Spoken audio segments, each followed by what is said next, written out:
Allez, je commence par Emmanuel Dancourt. Est-ce que c'est une bonne idée? Alors, sur cette idée-là, je vais répondre non, mais elle fait d'autres propositions, cette députée, que j'ai Ouais. trouvées intéressantes, notamment le fait d'inscrire au casier judiciaire les consommateurs Mmh. afin de les responsabiliser. Elle propose aussi une saisie des Mmh. véhicules éventuellement. J'ai trouvé que Ça, les propositions étaient intéressantes et celle-là, ça, oui, on va en d'accord. parler tout à l'heure. Mais Celle-là de proposition, c'est celle-là, celle avec laquelle je ne supprimer les suis pas allocations. d'accord. Pourquoi? Parce que dans la majorité des cas, les parents là on parle de mineurs, hein, évidemment, Mmh. sont dans une constellation de problèmes avec ces mineurs. Souvent, c'est aussi des mineurs qui sont en décrochage scolaire.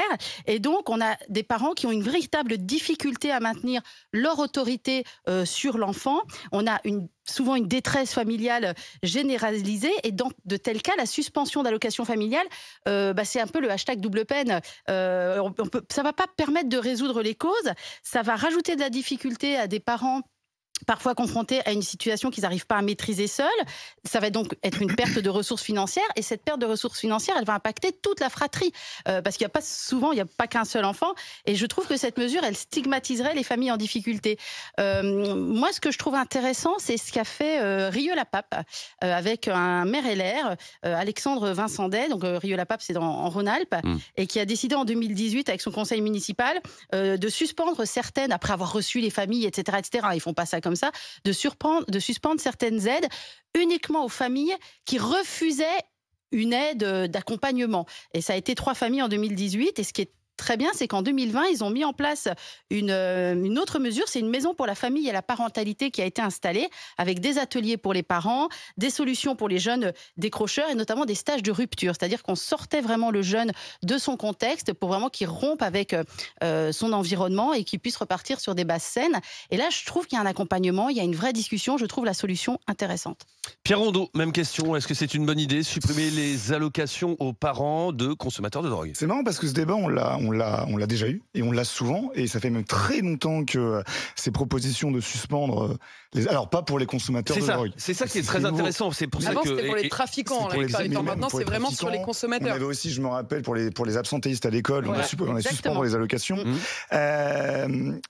Moi, je vais vous citer très simplement la commission des affaires sociales du Sénat, qui démontre à quel point ce genre de proposition de suspendre les allocations, quelle que soit la raison, absentéisme, trafic ou consommation, ça ne marche pas.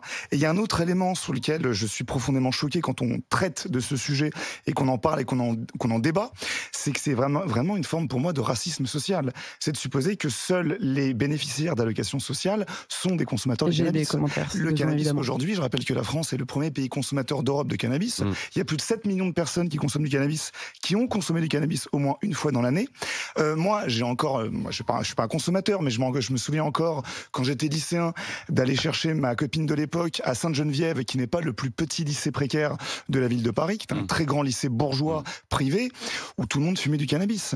Les familles aisées, les enfants issus des familles aisées, fument aussi du cannabis. Et à eux, on va pas s'y attaquer. Et là, avec cette proposition, on va surtout stigmatiser les classes précaires, les classes populaires, en disant que la solution idoine sera de suspendre les allocations. Sauf que le cannabis est consommé par toutes les strates de la société. Même au plus haut sommet du pouvoir, même au plus haut sommet de la hiérarchie économique, on fume du cannabis. Le souci, il est vrai, au niveau de la banalisation du cannabis. Alors, on pourra en débattre. Je sais pas si c'est le moment. Mais quand on disait, par exemple, plus de consommateurs, plus de trafic, moi, je pourrais aussi préciser et rajouter plus d'interdits, plus de trafic. La question de la légalisation, la question de la dépénalisation se pose aussi si on veut lutter contre un trafic. Il y a un trafic dès lors que c'est interdit. Si on arrête l'interdit, on arrête le trafic. Thierry Moreau. Évidemment non, c'est une mauvaise proposition, puisque d'abord, il faut noter que l'ultra-répression qu'on observe depuis des années pour lutter contre les trafics, cannabis, cocaïne, drogue de synthèse, a coûté chaque année, ces dernières années, 1 milliard d'euros, pour un résultat quasi nul, puisqu'il n'y a aucun progrès en ce domaine. Alors, ce n'est pas les 2 ou 3 images qu'on voit de temps en temps, on voit des policiers avec des saisies records, ça ne fait pas chuter ni le trafic, ni le nombre de consommateurs. Ce n'est pas en supprimant les allocations qu'on va régler le problème de l'addiction. Bien au contraire. D'abord, il faut savoir, et tous ceux qui connaissent ou qui ont été confrontés à l'addiction savent que c'est quelque chose qui coûte cher et qui est long pour sortir quelqu'un de l'addiction, que ce soit un mineur ou pas un mineur.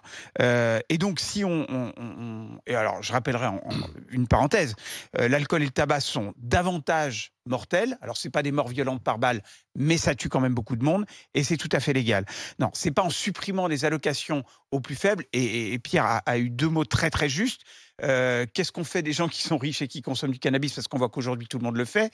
Et deuxièmement, effectivement, le fait d'envisager la sortie de ce problème par une dépénalisation, sans aller peut-être jusqu'à une légalisation, serait peut-être une voie qu'il faut au moins étudier. Il y a eu des rapports parlementaires avec des gens qui n'étaient pas spécialement des libertaires hippies aux cheveux longs revenant d'un ashram en Inde et qui ont fait des constats simples de dire que la dépénalisation pouvait être une solution si c'était encadré, si c'était surveillé, si c'était travaillé. Donc non, évidemment, c'est une mauvaise mesure. Mao, il y a déjà beaucoup de messages sur Direct Studio. J'imagine, oui. Oui, il y a beaucoup de gens en fait qui sont assez d'accord, qui trouvent que c'est trop dur en fait d'attaquer les parents, que pour eux ça doit être les délinquants, enfin que les consommateurs devraient être plus touchés, mais pas les parents qui sont pas forcément responsables. Il y en a beaucoup qui disent aucun parent n'est content de voir son enfant consommer. Typiquement. Et puis Mao, je rajouterais une chose à ce que vient de dire Mao. Les familles des gens qui sont addicts souffrent évidemment. beaucoup.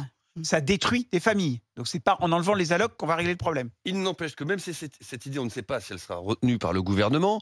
Ce qui est sûr, c'est qu'aujourd'hui, Mao l'expliquait tout à l'heure, c'est qu'on entend cette petite rengaine de la part du ministère de l'Intérieur de Gérald Darmanin. C'est que ce sont les consommateurs maintenant qui sont dans le viseur, dans la lutte contre le trafic de drogue, et que cette députée LR, elle a été reçue hier au ministère de l'Intérieur par les services de Gérald Darmanin, et qu'un rendez-vous est prévu. En tout cas, Gérald Darmanin doit rencontrer cette députée LR. Donc on verra ce que ça donne. Et on vous pose cette question. Supprimer les allocations aux parents de consommateurs de drogue multirécidivistes, d'accord, pas d'accord. Vous nous appelez au 32-16, comme le fait Kevin. Bonjour Kevin. Oui, bonjour. Bienvenue dans Estelle Midi, Kevin. Vous nous appelez depuis Caen, c'est ça? Tout à fait. Kevin, bonne ou mauvaise idée? Alors pour moi c'est une très bonne idée, je vais vous dire pourquoi. Je suis un enfant du système de l'aide sociale à l'enfance, aujourd'hui j'ai une 40aine d'années. Moi je suis pour le retrait des allocations, mais alors il faut agir vite. Pas au bout quand on dit multirécidiviste, pas au bout de la 50e fois.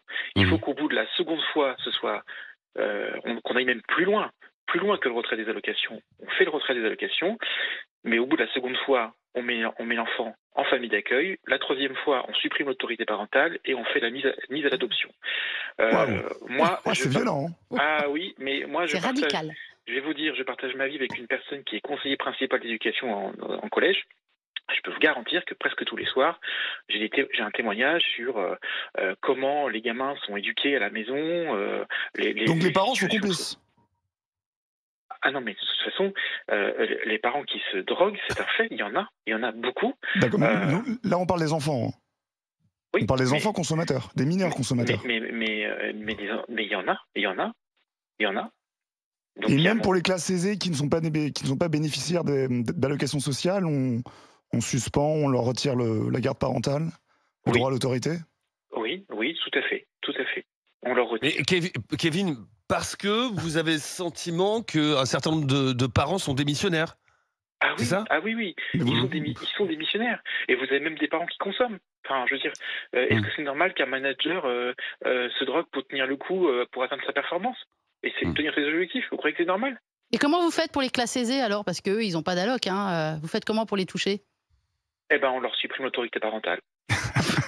Ah, il est radical, Kevin.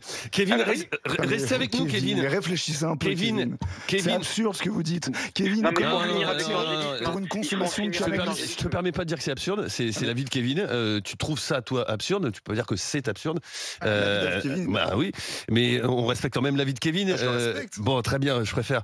Et je voudrais faire parler Kevin avec Frédéric, qui nous rejoint au 32-16. Bonjour, Frédéric. Bonjour à tous. Bonjour à toute l'équipe. Bonjour. Frédéric. On est toujours à Caen avec Kevin. Et là, on est à Nevers avec Frédéric, c'est ça? Voilà, c'est ça, tout à fait, dans la Nièvre. Bon, bonne ou mauvaise idée? Alors, mauvaise idée, pourquoi? Parce que comme ça a été dit sur le plateau, on va encore stigmatiser toujours les mêmes. Moi, mon avis, une semaine avec des policiers réservistes, des militaires, des gendarmes, toute une équipe médico-associative, et une semaine d'immersion, soit dans des centres de désintoxication, soit dans des centres pour des centres de rééducation, soit dans des hôpitaux, soit dans des services ça demande beaucoup de moyens, ça, Frédéric. Et qui va payer? Qui va payer? Oui, mais je sais bien, on en vient toujours au même problème, le financement, mais il faut faire quelque chose. Quelque chose. À mon avis, inspirons-nous des anglo-saxons. C'est ce que font les anglo-saxons avec certains bénéfices à la clé. Je pense qu'une semaine en immersion avec 3 jours d'immersion, donc dans des structures qui sont en contact des gens liés aux problèmes d'addiction, et 2 jours quand même de travaux d'intérêt généraux pour faire du bien à la communauté, pour leur apprendre que ce sont des citoyens et que, en se comportant comme ça, ils se dévient de la citoyenneté, ça c'est valable. Le reste, comme dirait Maître Golnadel, c'est de la littérature. Hein. Ça marche pas. Hein. Les sanctions financières, comme on a dit sur le plateau, hein, ça va encore stigmatiser les mêmes. Et puis après, vous verrez. Et ça fonctionne pas en plus. Et ça fonctionne pas. Et puis après, les dealers qui vendront leurs produits assez petits, eh ben, vous verrez qu'ils paieront les amendes aux familles. Et on en reviendra toujours au même point. Kevin, vous entendez ce que dit Frédéric? Alors moi, je suis d'accord avec les travaux d'intérêt généraux. Le problème, c'est que moi j'avais proposé ça une fois, j'avais discuté avec un député c'était sur un autre thème, c'était sur les accidents de la route. J'avais dit moi il faut faire la toilette par les gens qui ont créé l'accident, il faut les emmener dans les hôpitaux et tout ça, laver les gens, etc. Mais moi on m'a répondu oui, mais ça pose des problèmes réglementaires, du droit du travail, nanana. On touche à des domaines compliqués, on peut pas mettre des travaux d'intérêt généraux comme ça.